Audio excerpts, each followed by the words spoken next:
प्रभु यीशु मसीह के नाम में आपका स्वागत है प्रतिदिन के वचन में।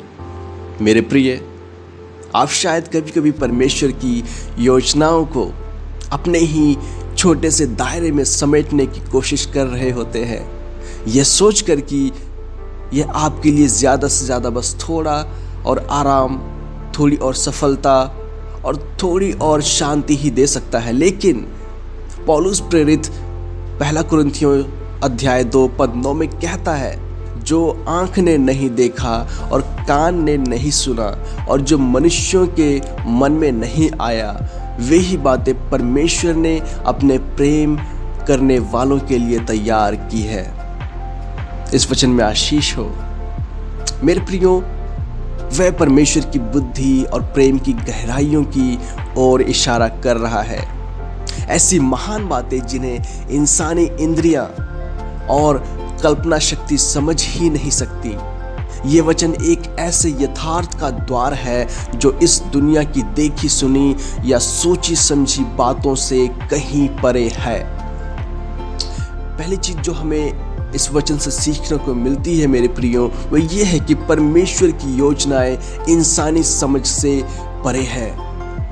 ये वचन जो आंख ने नहीं देखा और कान ने नहीं सुना और जो मनुष्य के मन में नहीं आया, यह कहने का एक ज़बरदस्त तरीका यह है कि परमेश्वर की बुद्धि और योजनाएं इंसानी अनुभव की सीमाओं से कहीं आगे तक फैली हुई है। आप उन्हें देख नहीं सकते, आप उन्हें सुन नहीं सकते और आप अपने मन में उनकी कल्पना भी नहीं कर सकते। कोई भी दर्शन शास्त्र, कोई भी मनोविज्ञान या कोई भी शिक्षा यह नहीं बता सकती कि परमेश्वर ने अपने प्रेम करने वालों के लिए क्या क्या तैयार कर रखा है। मेरे प्रियो, पौलुस ये बातें किसी अमूर्त या एब्स्ट्रैक्ट अवधारणा के बारे में नहीं कह रहा है, बल्कि एक विश्वासी के जीवन में परमेश्वर के अनुग्रह की जीवंत और सक्रिय वास्तविकताओं के बारे में बात कर रहा है। कुरिन्थ की जो कलीसिया है वह उन्नत बुद्धि के तलाश में थी। They want to be advanced। ऐसी बुद्धि जो इंसान बयानबाजी, दर्शन शास्त्र और सामाजिक रुतबे के रूप में हो। पौलुस उनसे ये कह रहा है, तुम्हें लगता है कि तुम बहुत सभ्य और ज्ञानी हो, लेकिन तुम उस असली महिमा को देख ही नहीं पा रहे हो, यानी उन आत्मिक धन संपत्तियों को जिन्हें परमेश्वर ने मसीह के जरिए पहले से ही प्रकट कर दिया है। दूसरी चीज हम यहाँ देखते हैं कि ये बातें आत्मा द्वारा प्रकट की जाती हैं। पौलुस की बात का अगला हिस्सा वचन 10 ये स्पष्ट करता है कि वह केवल स्वर्ग की भविष्य की महिमा के बारे में ही बात नहीं कर रहा, बल्कि उन बातों के बारे में भी बात कर रहा है जिन्हें परमेश्वर ने अपनी आत्मा के द्वारा पहले ही प्रकट कर दिया है। आत्मा सब बातों की, यहाँ तक कि परमेश्वर की गहरी बातों की भी खोज करती है और उसने उन बातों को हम पर प्रकट कर दिया है। इसका अर्थ यह है कि सुसमाचार स्वयं उन अदृश्य महिमाओं में से एक है। मसीह में मिला नया जीवन, परमेश्वर की संतान के रूप में अपनाए जाना, आत्मा का हमारे जीवन, हमारे भीतर वास करना, कलीसिया का रहस्य, मसीह द्वारा परमेश्वर के साथ मेल मिलाप का कार्य, ये सभी बातें उन बातों का ही हिस्सा है जिन्हें परमेश्वर ने तैयार किया है। उन्हें इंसानी समझ से पूरी तरह नहीं जाना जा सकता, इन्हें सिर्फ आत्मा ही प्रकट करती है। मेरे प्रियो, केवल आत्मा ही इन्हें प्रकट कर सकती है।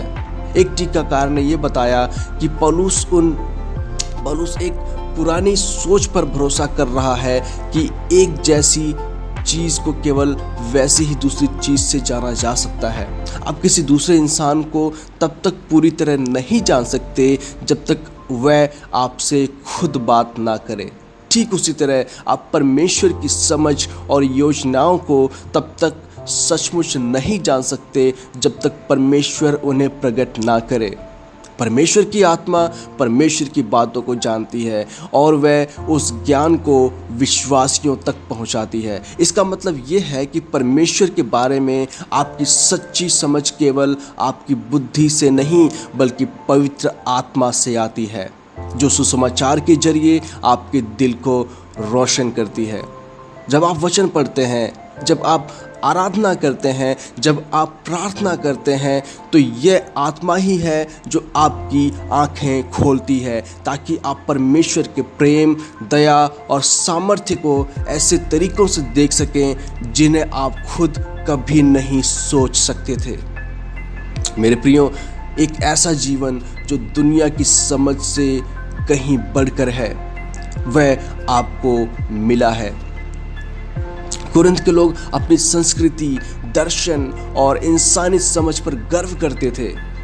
पौलुस कह रहा है कि परमेश्वर की गहरी बातों के मुकाबले उनकी उन्नत सोच बच्चों जैसी है। दुनिया की समझ उन शानदार बातों को प्रकट नहीं कर सकती जो परमेश्वर उन लोगों के लिए करना चाहता है जो उससे प्रेम करते हैं। दुनिया विश्लेषण कर सकती है, सिद्धांत बना सकती है और बहस कर सकती है, लेकिन वह उस जीवन को नहीं समझ सकती जो परमेश्वर ने अपने लोगों के लिए तैयार किया है। आपके लिए इसका यह मतलब है कि आपके सबसे बड़े आशीष एकेडमिक नहीं है, ना ही आर्थिक है, ना ही सामाजिक है, बल्कि आत्मिक है। मसीह में नया स्वभाव, पापों की क्षमा, आत्मा का आनंद, परमेश्वर की शांति, ये वे तैयारियां हैं जो परमेश्वर ने उन लोगों के लिए की हैं जो उससे प्रेम करते हैं। मैं जानता हूं आप परमेश्वर से प्रेम रखते हैं मेरे प्रियो, तो ये सभी आशीषें आपकी हैं।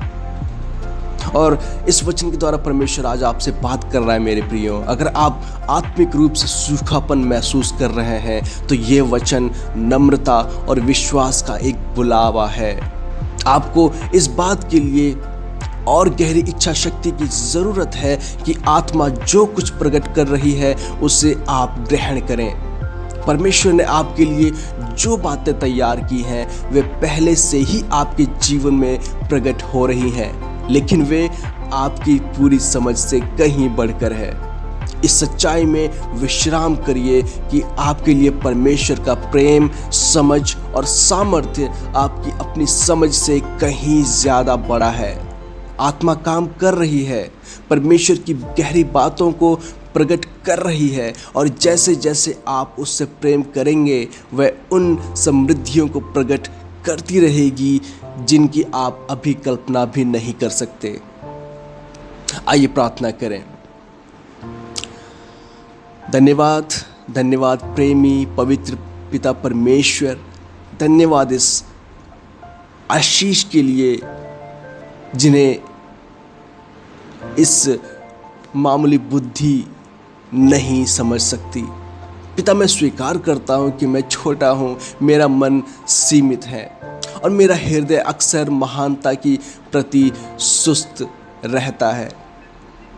पर तेरा धन्यवाद कि तेरा वचन कहता है कि ना किसी आँख ने देखा और ना किसी कान ने सुना और ना ही मनुष्य के हृदय में वे बातें आई हैं जो तूने उन लोगों के लिए तैयार की है जो तुझसे प्रेम रखते हैं। धन्यवाद पिता, धन्यवाद। तू मेरे लिए उनसे कहीं अधिक तैयार कर रहा है जितना मैं देख या समझ सकता हूँ। मैं विश्वास करता हूँ पिता, मैं संसार की बुद्धि के अनुसार नहीं जीना चाहता, ना अपनी बुद्धि के अनुसार और ना ही अपनी कमज़ोर भावनाओं के अनुसार। पिता, अपनी आत्मा द्वारा मेरी आंखें खोल ताकि मैं उन समृद्धियों को देख सकूं जिन्हें तूने सुसमाचार में पहले ही प्रकट कर दिया है।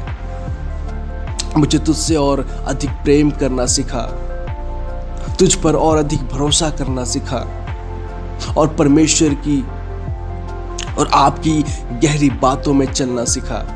मुझे उसके अनुसार न जीने दे जो मैं देख सकता हूँ, बल्कि उसके अनुसार जीने दे जिसका तूने वायदा किया है और जिसे प्रकट किया है। धन्यवाद पिता। प्रार्थना मेरे उद्धारकर्ता प्रभु यीशु के नाम में होकर मांगता हूँ, सुने और ग्रहण कीजिए। आमीन।